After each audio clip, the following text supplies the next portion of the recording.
Oh yeah, you already know what time it is. You already know what's going on. I am your host Cam Silver, I am your co-host, Kyle Silver. and welcome back to another episode of the Silver Boys Podcast. Hey, Ooh, just got done with Week 5 of the NFL season, Kyle.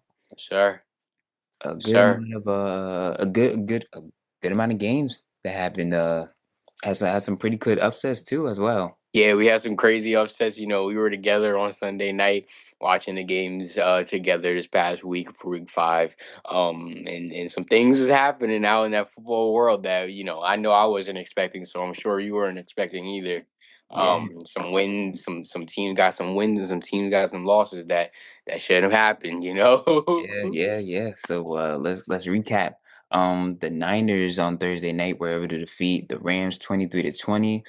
Vikings defeated the Browns overseas. I believe they played in London. They're all over the place over there. Yeah, But the yeah. Vikings defeated the Browns 21-17, and it was also Dylan Gabriel's first start. So congrats to him. The Texans beat up on the injured riddled Ravens 44-10. The Saints shocked the world by defeating the Giants 26-14. Broncos defeated the Eagles after the Eagles were up 14 in the fourth quarter. The Cowboys defeated the Jets 37-22. Colts beat up on the Raiders 40-6. Panthers overcome a 17-point deficit to win against the Dolphins 27-24. The Bucks in a shootout beat the Seahawks Shootout. 38-35. The Titans come back from an 18-point deficit to win their first game against the Cardinals 22-21. The Commanders defeated the Chargers 27-10. The Lions defeated the Bengals 37-24. And the Jaguars defeated the Chiefs 31-28. Yeah, talk about. I mean, the Jaguar Chiefs game was a crazy one.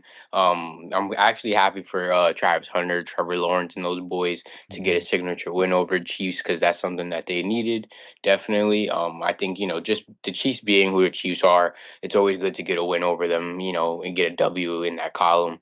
Um, Man, shout out Cam Ward, bro. Shout Yes. out Cam Ward and the Titans for keeping that fight in them, keeping that dog in them, coming back against Arizona.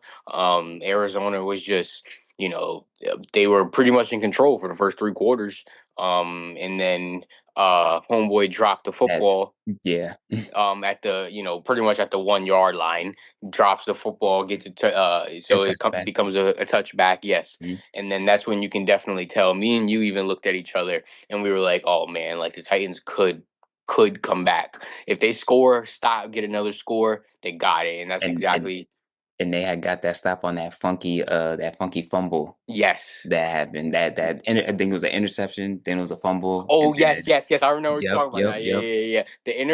The interception that Cam Ward threw into the fumble from the Arizona defensive player, and then he couldn't even he couldn't even get it. There were about 4 guys, right? There were about 4 dudes there, and then it ended up becoming a touchdown for the For the Titans. Titans. So that was a funky touchdown, but every win requires a little bit of luck. Yep, yep. Just a little bit of luck. So I mean, you could see the hype in Cam Ward's face when he threw that deep bomb down the field.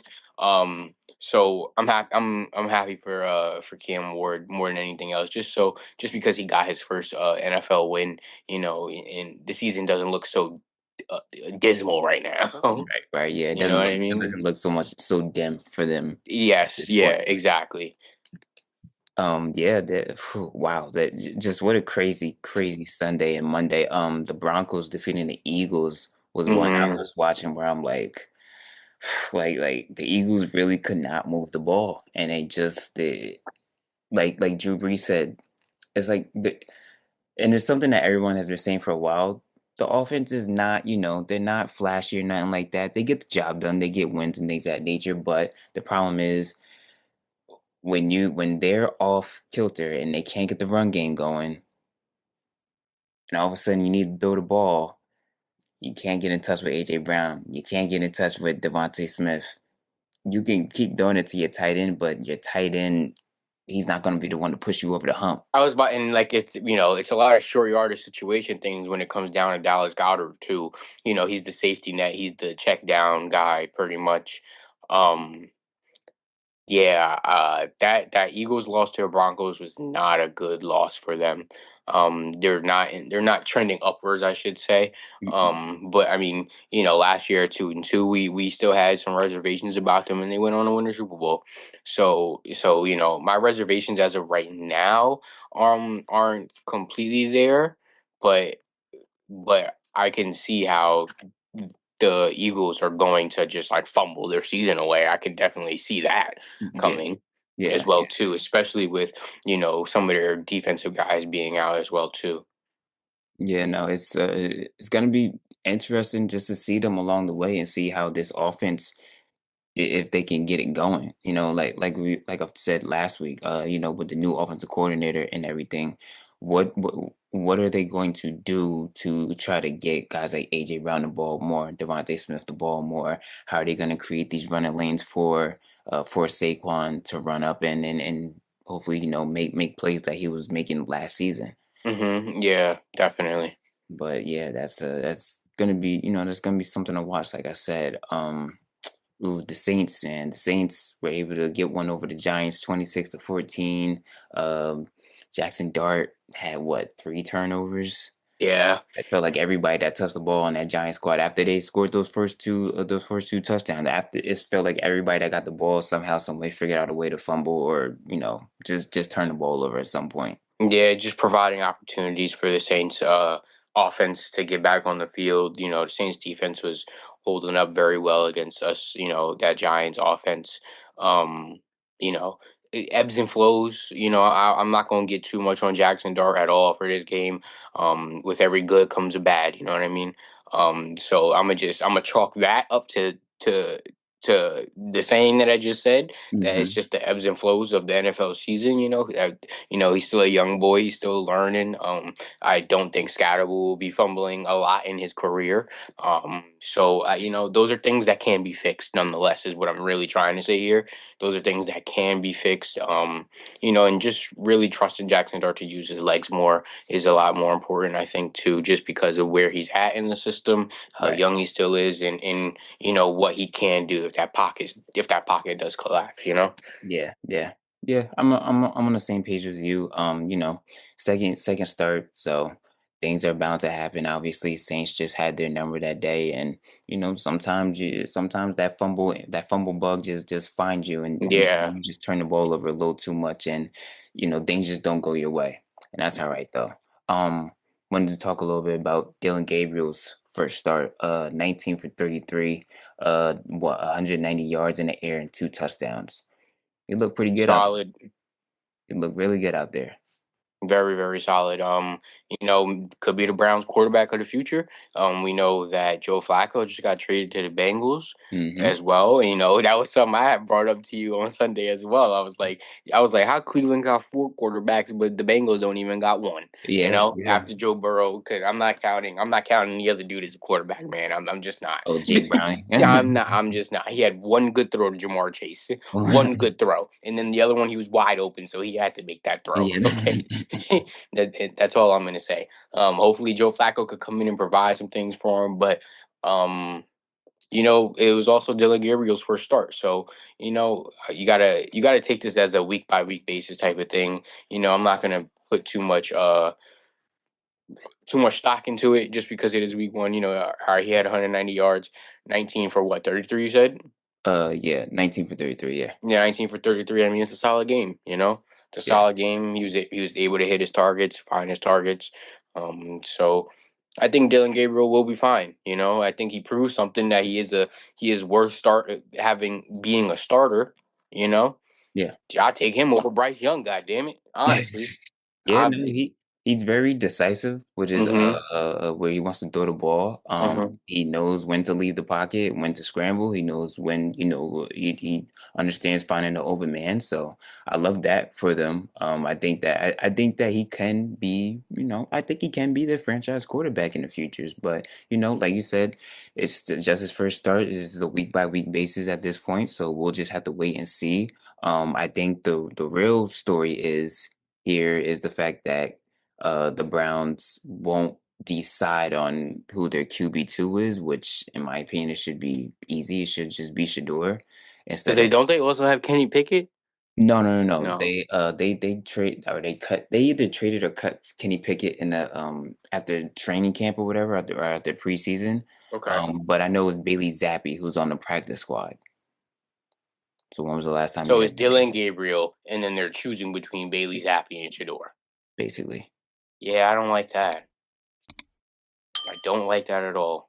at that point, just like if you got to sit there and choose, bro, just trade one of them at this point, like because I mean, you might as well because again, now you number one, you still have a whole stacked quarterback room. You know what I mean? And people are just waiting for their turn. But I doubt Shador is not the type of guy that's just gonna keep waiting. He gonna force his way out of there. I see that. I really do. yeah, He yeah, gonna force his way out of there yeah. some way somehow.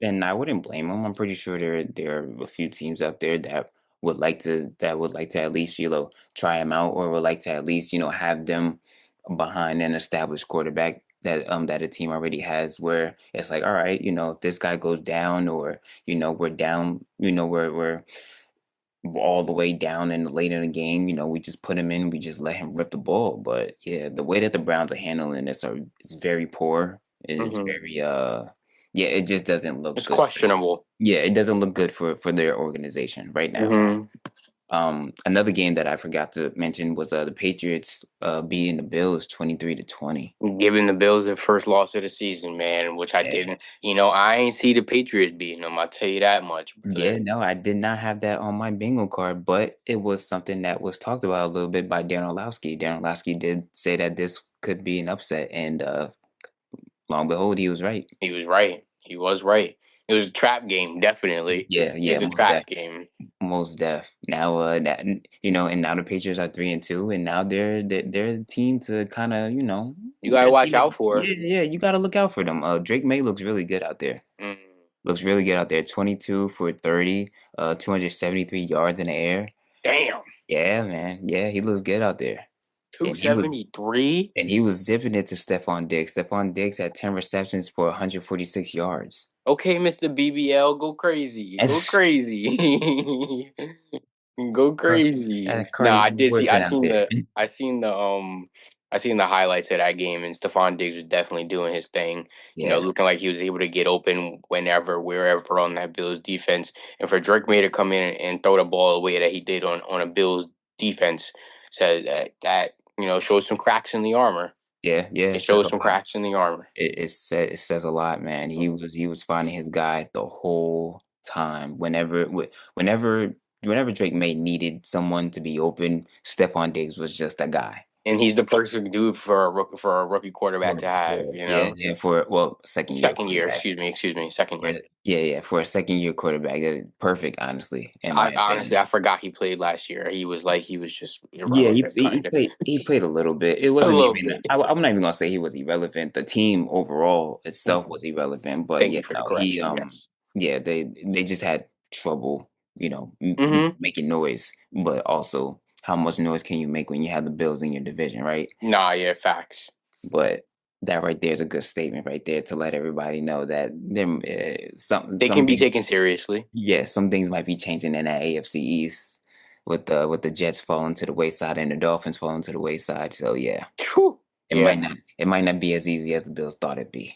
exactly. Is even it I not as easy as I thought it'd be for the Bills. Yeah, yeah, same here. Same here. Um, moving on to week 6. We were just finished watching the Thursday night game as the Giants shocked the Eagles 34-17. Let me tell you about it. Let me tell you about it. Jackson Dart, 17 for 25, 195 yards and a touchdown. He also had 13 carries, 58 yards, and a touchdown on the ground.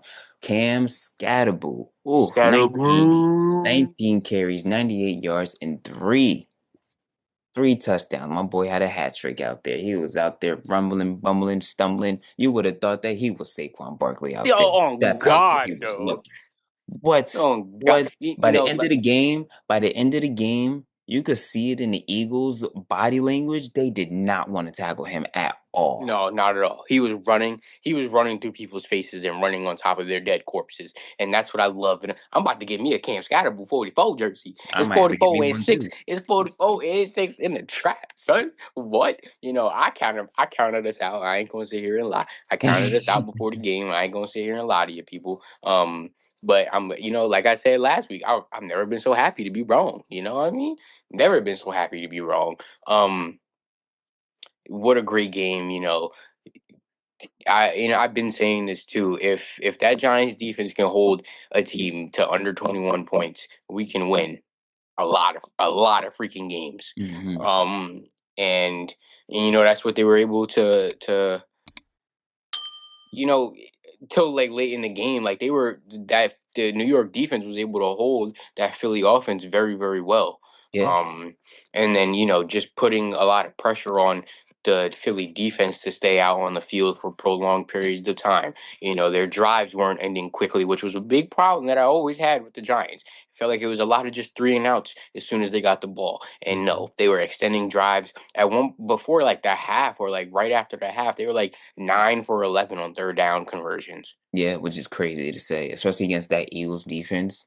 9 for 11 on third down conversions, and that's all thanks to Cam Scatterboo and Jackson Dart's legs, because Hmm. that was able to get like guys like Wandale Robinson open, and get their tight ends open. And I And would say shout out to the Giants O line too. yes, Shout out to yes, the Giants O line too, they man. protected Jackson. Yo, it's a lot easier to protect your quarterback when you like him. You feel Mm. me?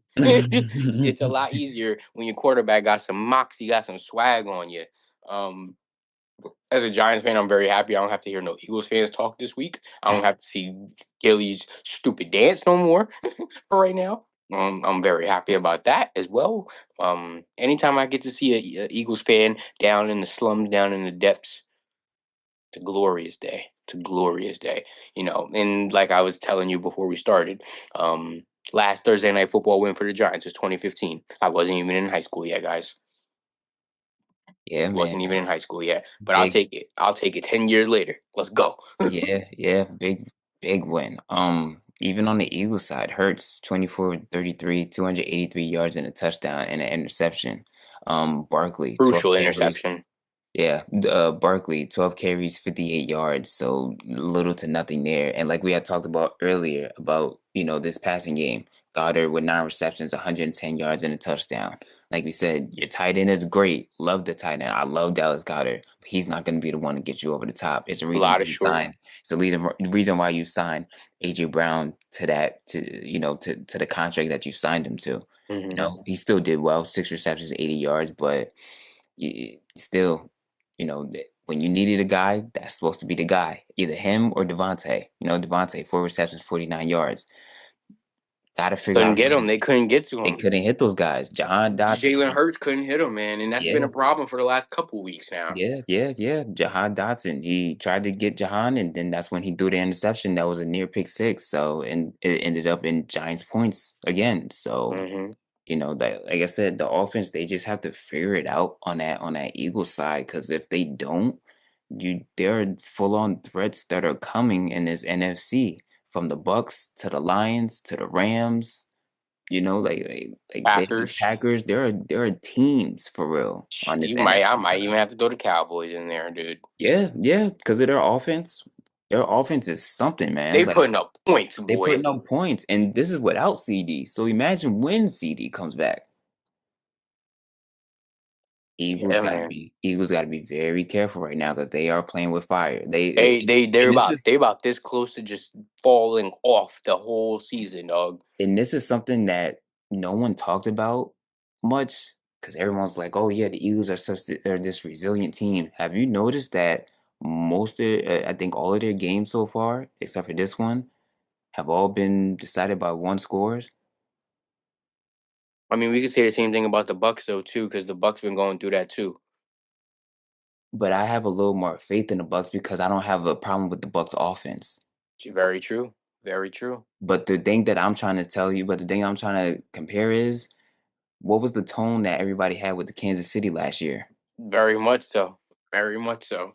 You know what I They mean? were winning one score games, yeah, Exactly. They were winning one score games and all they the time. thought that luck was going to run out. Yeah, and which it obviously did by the end of the season when they got to, but they got to the Super Bowl though. For the Eagles, it's like the luck ran out quick, like very, very quickly, and now Mhm. you just racked up two losses back to back in possibly the worst ways. You held a 14-point lead with 13 minutes left to go in the game against the Broncos, and you let that slip away. The Giants come in straight in and punch you straight in the mouth and told you to do something about it, and you didn't. And you didn't do nothing.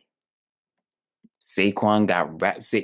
Every team right now, the reason why Saquon can't get no runs is because everyone's stacking the box now. No And one wants that's to see and him go that's for and that's 2,000. all they had to do from the jump is just Yeah, start stacking the box because they don't trust Jalen Hurts to throw the ball to AJ and Devontae. but last year you could trust him because last year he was actually getting them the ball. This Yeah. year, for some unknown reason, he's not getting them the ball. Like I said, it could be the different offensive coordinator. It could be something else. I don't know. We're Hmm. not there in the locker room, so we don't know. Hmm.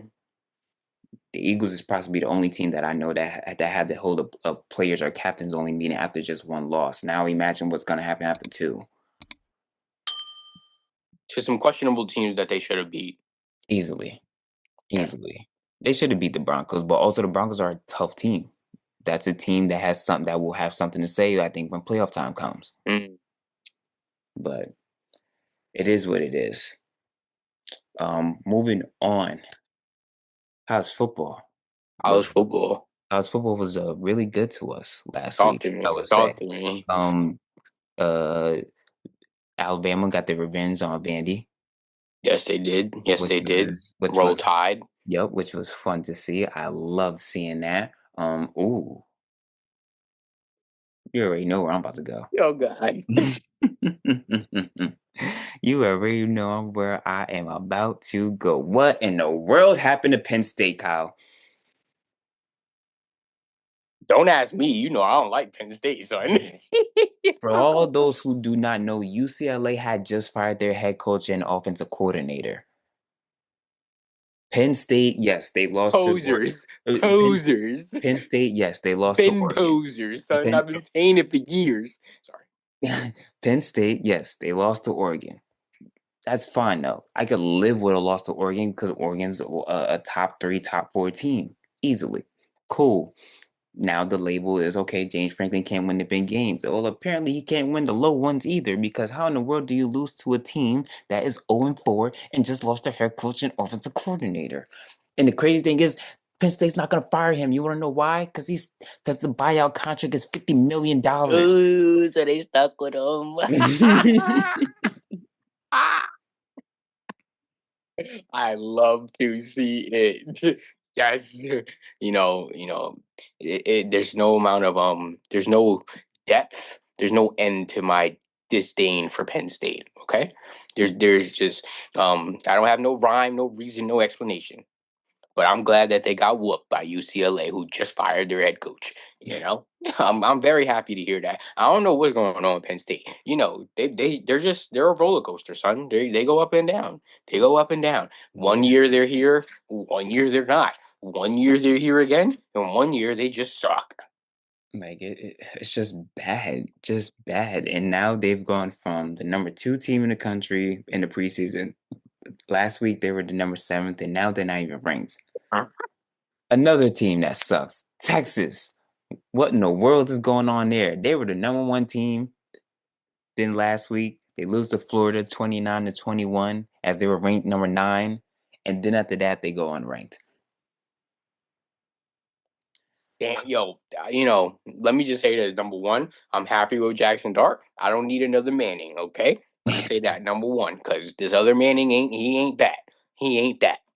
Not unless you're going up against, I don't know, South Dakota State, whatever. Even they will give him trouble. Yeah, I'm saying, I don't know what's going on in that Tennessee locker room, coaching wise. Arch can't make the throws that he should be making. The offense is stagnant. They're boring. I don't see no fire. I don't see no fire at all. At Mm-mm. all. None whatsoever. And then this week they have the Red River rivalry coming up where they have to face Oklahoma, who's the number 6 team in the country. So that's And that's gonna be gonna be a That's That's gonna be a tough one. They still got they later on this season. They still got Vanderbilt. Still got Georgia. End of the damn, season, they still got Texas A&M. damn. Yeah, man. Yeah, yeah. You just took, like the Ohio State loss. Okay, cool. You could live with that loss. Yeah, That's it's fine. Ohio State. For, Like, yeah. that's Ohio State. It was Art's first game, whatever. But obviously, yes, going into Gatorville is very hard to do. But still, like, I don't see Arch getting better either. mm-mm. Mm-mm. Like usually like in these losses, it's like okay, like yeah, they lost, but you would like to see a progression. I don't see much of progression. Yeah, I don't think he. I don't think that he's capable. I get this is it's still real early, but I don't know if he's capable of carrying a top seeded team like Texas should be. Yeah, sig Of carrying an organization like Texas. yeah, yeah. Against Florida, 16 for 29, 263 yards, two touchdowns, but also two interceptions. He ain't putting the ball in the right spots at all. He still looks like a novice quarterback. Like he Yeah, just got put out there, yeah, yeah. or he just came off the field from high school almost. And that was one thing that they were talking about, like how the high school competition that he went up against wasn't even all that great. That's one thing that I kept So hearing too. So that's another thing. now he got to face them dogs, You got to face actual like real dudes, men, men, men. grown men out These here. dudes are about to graduate, and he's still starting. Yo, Oh man. But this upcoming week we got some pretty good games. Friday night we have number 24 South Florida going against North Texas. That's good. South Florida's 4-1. North Texas is 5-0. This could be one of those this could be big because it could be one of those group of 5 teams that end up getting themselves into the yeah, college football playoffs. okay. So that could be a big deciding factor maybe. Rutgers goes off to face Washington Friday night too, so that should be a fun one. Number 8 Alabama sees number 14 Missouri. That's a Number tough one one. number 1 Ohio State goes to see number 17 Illinois. Even another tough one. Number 7 Indiana versus number 3 Oregon. Wow. We already talked about the Red River rivalry with number 6 Oklahoma and Texas meeting up in Dallas. Um, Give me Oklahoma. Go ahead. North Carolina State goes to see number 16 Notre Dame. Mm. Florida, if they could carry on that win, they go to see number 5 Texas A&M. Wow. 4-2 Kansas goes to see number 9 Texas Tech. Mm. Number 10 Georgia goes to see Auburn. Ooh. Another good one. Number 15 Michigan goes to see USC. Both teams Okay. 4-1. South Carolina goes to see number 11 LSU. Number 18 BYU, who's still undefeated, goes to see Arizona, who's 4-1, and then number 21 Arizona State goes to see Utah. Both teams are 4-1 over there too. Yeah, definitely. I think there could be another changing of the rankings this week. Big time. Another big changing. The fact that Texas is unranked, dude, is It doesn't even feel right. It doesn't feel it real. actually doesn't. It's been a while since they haven't been ranked either. Like I remember, like after like Mac Brown had left, when after he had Vince Young, that's when they kind of like fell off a little bit, or when they had Colt McCoy, excuse me, Hmm. that's when they fell off a little bit afterwards. But Hmm. yeah, like now it's mm, like what in the world just happened? The hype train has left the station, man. Ain't nobody scared of that boy. Ain't nobody scared of that whole team. Ain't nobody scared of that organization, son. Mm. Facts. That Facts. program is not who that program thought that they would be this year. Not that a lot of us thought that they would be this year, but that goes to show you do not believe in the preseason hype, man. You You just can't, gotta man. you You just gotta, gotta hey, wait and watch. it's a every Saturday, every Sunday thing, bro. Yeah, man. Yes, indeed. Just to get up out of here, WNBA, the Las Vegas Aces are up 3-0 against the Phoenix Mercury and have a chance to sweep Friday night. In the first Um, 7 game series yes, in the in the first 7 games. WNBA, Yes, they yes, about to yes. sweep them, That'd dog be, walk them. that'd be crazy if they actually do accomplish that. For baseball, sadly, the Yankees lose to the Toronto Blue Jays 3-1. Yeah, man. Aaron Judge did what he could, man. He was batting over 500. He had like one of the biggest moments ever when they were down 6-1, and then they crawled their way back, and he hit a game tying home run in Game 3. But yeah, the Yankees have to figure that one out. Back to the drawing board this offseason, and hopefully they figure out a way to get better and make better decisions and build a better team around Aaron. Um, And fire Aaron Boone. yeah, that's a discussion because if I'm being honest with you, not all of that stuff is on Aaron Boone. Yeah. I'm gonna be Okay. real honest with you. Like, if you really listen to all the commentators and the analysis guys, they'll Uh-huh. all tell you that it's really not Aaron Boone's pulling the strings. It's the GM Brian Cashman. Okay. He has to stop with the analytical crap and stop coaching from analytics and let him coach off feel Hmm. like they've been doing. But yeah, the Dodgers move on past the Phillies 2-1 on a crazy arrow walk off from the Phillies. So Phillies this weekend. Sorry, guys. Um, on the National League side, the Cubs and Brewers are still tied up at 2-2. We're gonna take all Saturday, so that's gonna be a fun one. And Tigers Mariners tied up 2-2 again. We're gonna take all on Friday night. So Hmm. it goes to go off to the LCS for both respective divisions. So fun times right now. And Yes, the sir. NBA season is coming up. Preseason has started, and yeah, we'll be getting to that very soon. Yes, sir. You already know how it comes when basketball season comes through. Oh yeah, oh yeah. Yes, sir. But that is our episode for this week. Hope you guys enjoyed. Till then, I'm your host Cam Silver. I'm your co-host Kyle Silver. This is the Silver Boys. Thank you. Thank you.